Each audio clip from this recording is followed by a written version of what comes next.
안녕하세요. 저는 아들 하나를 키우고 있는 30대 후반의 여자입니다.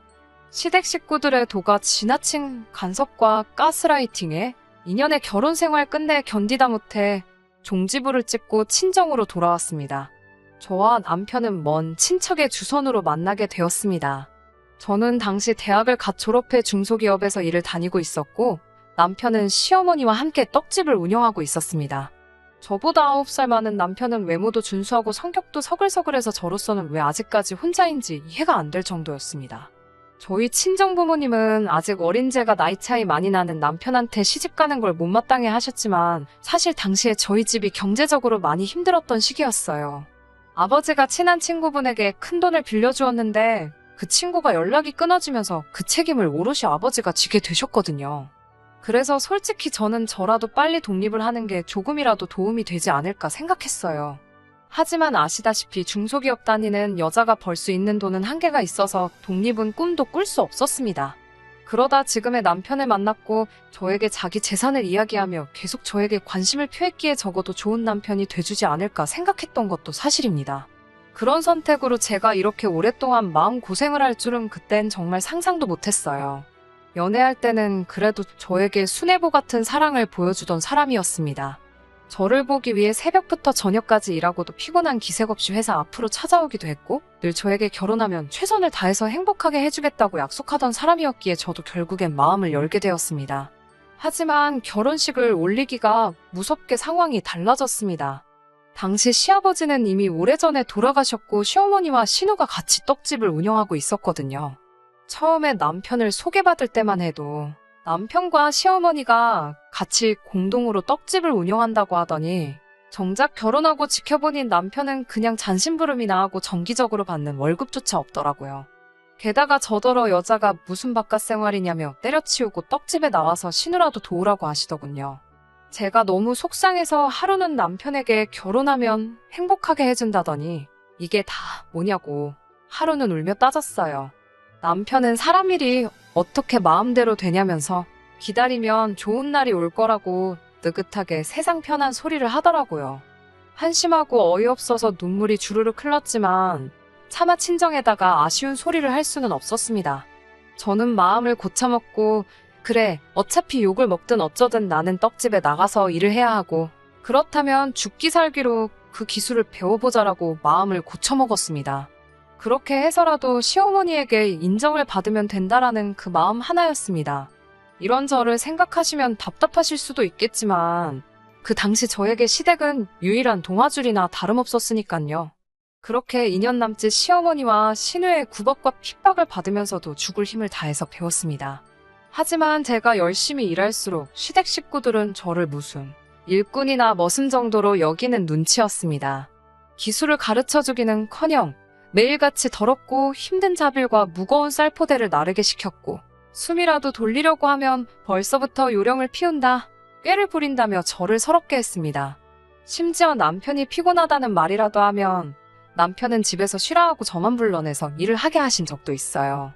하지만 그것보다 저를 더 서럽게 했던 건 떡집을 찾는 단골 손님들에게조차 제가 며느리라는 사실을 밝히지 않으시더라고요. 사실 친정부모님도 제 결혼을 지원해 주실 형편이 되지 못했고, 시댁에서도 어차피 친정 상황이 그런데 뭐하러 결혼식을 크게 하냐며 그냥 양가 어른들 모시고 밥이나 먹고 혼인신고나 하면 되지 그러시더라고요. 당연히 저도 여자니까 결혼식에 대한 환상과 기대가 있었지만, 남편도 그 순간만큼은 시어머니 의견이 옳은 것 같다며 시어머니 말대로 하자고 하더라고요. 그래서 많은 분들이 제가 떡집의 아르바이트생이라고 생각하는 눈치였습니다. 가끔 이 처자는 누구냐고 물으면 시어머니는 뭐 그냥 도와주러 나온 이라면 말끝을 흐렸거든요. 그런 시어머니의 태도에 결국 힘이 들었던 저는 더는 이렇게 살 수 없다, 이혼을 해야겠다는 결심을 하게 되었습니다. 남편에게도 도대체 내가 지금 당신한테 시집와서 이게 무슨 꼴이냐며 신세 한탄을 늘어놓았습니다. 평소라면 그냥 요령껏 하라며 대충 넘어가려던 남편이었는데 그날따라 제 이야기를 잘 들어주고 자기가 미안하다고 하더라고요. 그리고 부부싸움은 칼로 물베기라 했던가요. 그렇게 남편이랑 술 한두 잔 기울이다가 그만 덜컥 지금의 아들을 갖게 되었습니다. 이혼을 하려는 타이밍에 아이가 들어서니 기쁘기도 하고 두렵기도 하고 마음이 복잡했습니다. 하지만 이유가 어찌됐건 찾아온 생명을 포기할 수는 없었습니다. 그리고 솔직히 아이를 낳으면 시댁에서도 저를 좀 달리 봐주지 않을까 하는 작은 희망도 생겼고요. 남편도 제 임신 소식에 매우 기뻐했고 그런 남편의 모습에 어떠한 변화가 있을지도 모른다는 기대도 생겼습니다. 하지만 시댁의 반응은 뜨뜻미지근했습니다. 특히 신우는 노골적으로 애가 아직 태어난 것도 아닌데 뭘 그렇게 다들 난리냐는 식으로 나오더라고요. 당시 시어머니는 신우에게 금전적으로나 사업적으로 많은 도움을 받고 있었거든요. 그래서 신우가 저에게 적대적으로 행동할수록 시어머니도 한술 더 떠서 저를 미워하시는 게 느껴졌어요. 그렇기에 저는 오기로라도 어떻게든 이 아이를 건강하게 출산해야겠다 생각했고 떡집을 관두고 태교에만 힘썼습니다. 신우는 자기는 애 등에 업고도 집안일이며 떡집일이며 다 했다며 저한테 유난이라고 눈치를 줬지만 이때만큼은 남편이 자기가 제목까지 할 테니 뭐라고 하지 말라며 신우를 막아주더라고요. 그렇게 저는 건강한 아들을 출산할 수 있었습니다. 시어머니는 손자라면서 저에게 처음으로 장하다, 고생했다 말씀해 주셨습니다. 그동안의 서름을 비롯한 여러 감정이 뒤섞여져 눈물, 콧물로 흘러내렸어요. 하지만 신우는 여전히 뭐가 못마땅한지 축하한다는 소리도 안 하더라고요. 그리고 얼마 뒤 저는 남편에게 이제 애도 생겼으니까 시어머니한테 자기랑 나 일한 거는 정확히 계산해서 월급으로 달라고 하면 안 되냐고 물어봤습니다. 그 전에는 저희가 돈이 필요하면 얼마가 필요하다 하고 시어머니한테 타쓰는 식이었거든요. 하지만 이제 아기도 생겼으니 제대로 독립을 해야 하지 않겠냐는 거였어요. 남편도 제 말이 맞다면서 시어머니한테 그렇게 물어봤고 시어머니도 그렇게 해주시겠다 하셨습니다. 결혼 생활 2년 만에 모든 것이 제자리를 찾아가고 있다고 생각했고 다행이다 싶었습니다. 그렇게 시어머니에게 둘이 합쳐 500만 원씩 3개월 간월급을 받았을 무렵이었습니다. 하루는 신우가 아침부터 전화를 해서 당장 떡집으로 나오라고 하더라고요.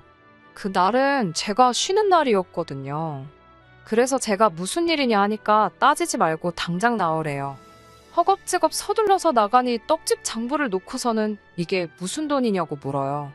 보니까 시어머니가 저희 월급 주신 걸 월급이라고 적어놓지 않으시고 그냥 아들 며느리 생활비라고 적어두신 거예요. 신우 입장에서는 저희가 3개월 동안 1,500만 원이라는 생활비를 타간 거에 대해서 화가 났었나 봅니다. 그래서 저도 어머님이 왜 생활비라고 적어두신 건지는 모르겠지만 이건 저희 월급 주신 거라고 말했습니다. 그러자 신우는 월급? 아니 무슨 월급?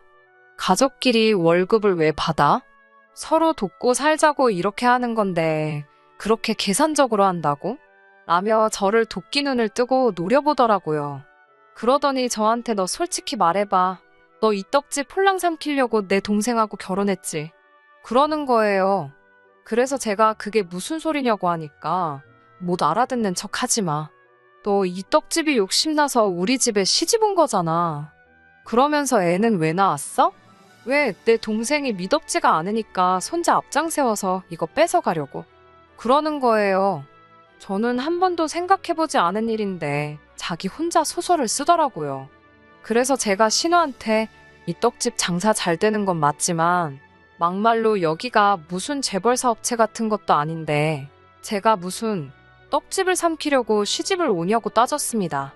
그리고 저 남편 소개받을 때만 해도 남편이 동업자인 줄 알았지만 이렇게 시어머니랑 신우 뒤치다꺼리에 막일이나 하는 머슴신세인 줄 알고 나서도 묵묵히 버텼다. 그것만 봐도 제가 남편 조건 보고 결혼한 게 아니란 걸 모르시겠냐고 싸붙였습니다. 그러자 신우가 원래 가진 거 없는 애들이 무서운 것도 없지 않냐면서 자기가 보기엔 제가 딱 그 짝이라며 그러니까 어디 감히 시어머니한테 돈 달라 소리 할 생각을 하냐 그러더군요. 신우의 말도 안 되는 억지를 듣고 있으니 분하고 화가 나고 막말로 차라리 동네 아줌마면 뺨이라도 한 대 치고 싶은데 차마 남편 누나라서 손도 못 대겠고 열받아 죽겠더라고요. 결국 저는 바로 남편에게 전화를 걸어서 당신이 누나한테 상황 설명 좀 똑바로 하라고 했습니다. 그러자 남편은 그렇다고 누나랑 싸우고 있으면 어떡하냐면서 일단 누나한테 미안하다 그러고 얼른 집에 오라더군요. 그래서 제가 남편한테 내가 뭐가 미안한데 사과를 하냐고 나는 못한다고 소리를 지르고 전화를 끊었습니다. 남편이 남의 편이라더니 아니 왜 저한테 사과를 하라고 하는 건지 이해가 안 되더라고요. 결국 팔은 안으로 굽는 게 맞구나 싶으면서 이 지긋지긋한 집구석하고 1분도 더는 얽히기 싫었습니다. 그리고 신우한테 이깟 턱집 한 트럭을 줘도 안 가질 거니까 걱정 말고 대대손손 헤쳐먹으라고 소리를 질렀어요. 저도 그때는 눈에 뵈는 게 없어서 솔직히 말이 막 나오더라고요. 그리고 네 잘난 동생 그렇게 아까우면 옆구리에 끼고 평생 살라고 했어요. 떡집이고 네 동생이고 다 필요 없다고요. 그러자 신우가 어이가 없다며 저를 한 대 칠 기세로 쳐다보더라고요.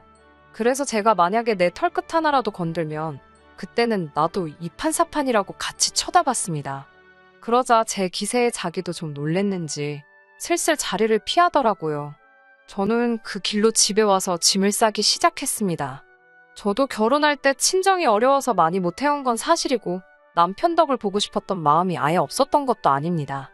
하지만 2년이 넘는 기간 동안 시댁에서 원하는 대로 직장도 때려치고 소위 가족 사업이라는 떡집 잘 되라고 저도 죽을 힘을 다해 새벽부터 밤까지 몸이 부서져라 일했고 떡두꺼비 같은 아들 손자까지 낳았는데 그래도 저를 이렇게 못된 여자로 매도시키니 더는 버틸 힘이 없었어요.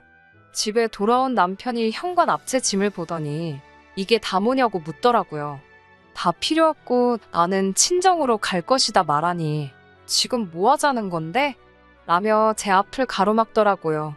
비키라고 나 지금 친정으로 간다고 하니까 남편이 누나 때문에 이러는 거냐며. 그래도 그 코딱지만한 친정에 가는 것보다 치사하고 더러워도 여기가 낫지 않냐며. 그냥 누나한테 적고 들어가라는데 정말 이 인간이 내 생각을 해주는 게 맞는 건지 내 남편이 맞긴 한 건지 열이 받더라고요. 됐다고 그딴 소리 할 거면 당장 비키라니까 남편이 그새를 못 참고 시어머니랑 신우한테 전화를 걸더라고요. 그래 어디 한번 다 와보라고 한판 붙어보잔 심정으로 있으니 얼마 지나지 않아서 신우랑 시어머니가 집으로 왔습니다. 신우는 문 앞에 제 짐들을 보더니 아주 가지가지한다며 빈정거리더군요. 시어머니는 네가 뭐 나가겠다는데 우리가 뭔 수로 너를 잡냐며 갈 땐 가더라도 손자는 두고 가라 하더군요. 그러자 신우가 손자를 뭐하러 놓고 가라 그러냐며 엄마더러 키우라 그러라고 저더러 데려가라고 했습니다. 전 사실 아들 뺏길까봐 너무 걱정했는데 신우가 그렇게 도와줄 거라곤 상상도 못했네요. 시어머니가 그게 무슨 소리냐고 우리 핏줄을 왜 집 나간다는 애한테 주냐니까 신우가 시어머니한테 눈을 흘기며 우리 애들은 손주들 아니야? 우리 애들로는 부족해. 그러더라고요. 그러자 시어머니가 움찔하더니 아니 당연히 네 애들도 너무 예쁘지. 그렇지만 이라며 말을 이어가려는데 신우가 시어머니 말을 딱 자르면서 저한테 네 아들은 필요 없으니까 데리고 당장 나가라고 하더군요. 그러면서 지금 나가면 2번 다시 들어올 생각도 하지 말라고 하더군요. 그리고 남편이란 작자는 신우 뒤에 서서는 저한테 입모양으로 빨리 잘못했다 그러라며 비는 신용을 하는데 제가 미쳤나요? 곱게 내보내주셔서 감사합니다 하고 얼른 나왔습니다. 짐 들고 애 품에 안고 거리로 나오니 갑갑하더라고요. 그래도 일단은 친정으로 향했습니다. 그동안 친정 부모님이 걱정하실까봐 늘 잘 산다, 다들 잘해주신다 하던 딸이 갑자기 손자까지 데리고 친정에 왔으니 친정 부모님이 얼마나 놀라시던지요. 저는 그간 제가 겪었던 서름을 결국 2분께 털어놓았고 친정아버지는 못난 아비 때문에 고생했다며 연신 미안하단 말만 하셨습니다. 친정어머니도 바보같이 왜 그렇게 당하고 살았냐며 잘 왔다 하시더군요. 그러면서 이제라도 우리 넷이서 열심히 살아보자. 그럼 또 좋은 날이 오지 않겠냐고 힘내자 하셨습니다. 친정에 돌아와서 아들을 친정어머니께 맡겨놓고 당장 밥벌이 할 만한 직장을 알아봤지만 마땅치가 않았습니다. 그러는 와중에 저희 집에 생각지도 못한 소식이 들려왔습니다. 아버지의 돈을 빌려갔던 친구분이 연락도 없이 저희 집에 찾아오신 거예요. 친정아버지는 친구분을 뵙고는 한동안 말을 잇지 못하셨습니다. 친정어머니는 그 친구분을 보고 원망을 쏟아내셨고요. 도대체 우리한테 왜 그랬냐고 하자 미안하다며 말 못할 사정이 있었다고 용서해달라며 빌더라고요. 그러면서 이자까지 해서 챙겨 넣었다며 원금의 2배에 가까운 금액을 돌려주셨습니다. 친정아버지는 이럴 필요 없다고, 이자 같은 거 생각하고 빌려준 것도 아니고 잃어버린 친구를 되찾은 것만으로도 나는 행복하다며 말씀하셨지만 친구분은 아니라고, 그동안 너무 미안했고 고마웠다고, 그때 너 아니었으면 난 지금 이 자리에 있지 못했을 거라며 그 돈을 꼭 받아달라 하셨습니다. 그런 일이 있고 며칠 뒤 친정 부모님이 저에게 그 돈을 어떻게 하면 좋겠냐고 물어보셨습니다. 처음에는 당장 우리 가족이 사는 환경이 좋지 못하니 이사를 하는 게 어떨까 생각했지만 그래도 어깨너머라도 배워온 게 그거라고 순간 내가 떡집을 차려보면 어떨까? 라는 생각이 들더라고요. 그동안은 그럴 만한 목돈 자체가 없었으니까 아예 생각도 못했던 일이지만 지금 이 돈이라면 충분히 해볼 만하다는 생각이 들었거든요. 제가 떡집을 차리고 싶다 하니까 친정 부모님은 그 꼴을 당하고도 떡집이 생각이 나냐면서 징글징글하지도 않냐 물으셨어요. 그래서 제가 그래도 배운 기술이 그거 하나고 언제까지 이렇게 살 수는 없으니까 한번 도전해보고 싶다고 했습니다. 그러자 친정아버지는 그래, 도전도 젊었을 때 해보는 거 아니겠냐며 어차피 다시 돌아올 돈이라고 생각해본 적 없다고 어디 한번 잘해보라고 흔쾌히 그 돈을 저에게 내어주시며 저를 응원해주셨어요. 그렇게 저는 대학가 근처에 작은 떡집을 하나 냈습니다. 학생들이 간편하게 먹을 수 있으면서 커피하고도 잘 어울리는 디저트로 만들었는데 제가 예상했던 것보다 훨씬 좋은 수익을 내더라고요. 학생들 사이에서 입소문이 나니까 금방 인터넷에서도 유명세를 타기 시작해서 혼자서는 감당이 안 되더라고요. 결국 식당에서 설거지 하시던 친정어머니와 건물 관리인으로 일하시던 친정아버지까지 모두 같이 하게 되었습니다. 예전 시댁에서 가족 간 금전관계는 확실히 하는 게 좋다는 걸 뼈저리게 배웠기에 부모님께도 전에 버시던 것보다 훨씬 넉넉하게 급여를 챙겨드렸어요. 부모님은 자식한테 월급을 다 받아본다며 즐거워하셨고 전에 없이 저희 가족은 행복하게 지내게 되었습니다. 그리고 저희 떡집이 인기가 많아지면서 전남편과 시어머니 귀에도 들어갔는지 제가 자기네 기술을 훔쳤다며 난리가 났더라고요. 기술에 대한 사용료를 내라던가? 비록 떡 만드는 기술은 배웠을지언정 제가 그 집 떡을 그대로 가져다 판 것도 아니고 정말 온몸을 갈아 넣어서 배운 기술인데 웃기더라고요. 전 남편은 이혼 서류 잉크도 다 말라버린 이제서야 왕처럼 받들어 모시던 신우며 시모 다 포기하고 저에게 올 테니 자기만이라도 다시 받아달라며 우리 아들도 보고 싶고 어쩌고 하는데 제가 됐다고 했습니다. 나중에 아들이 커서 자기 친아빠가 누구냐 보고 싶다 하면 그때 생각해보자고 했습니다.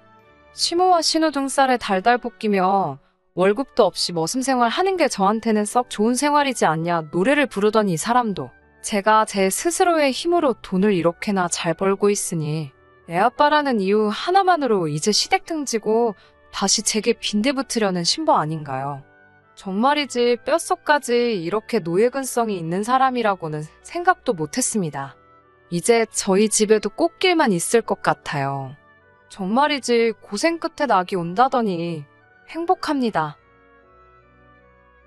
끝까지 들어주셔서 감사합니다. 오늘의 사연은 여기까지입니다. 구독과 좋아요, 알람 설정 부탁드리고 더 좋은 사연으로 다시 찾아뵙겠습니다. 감사합니다.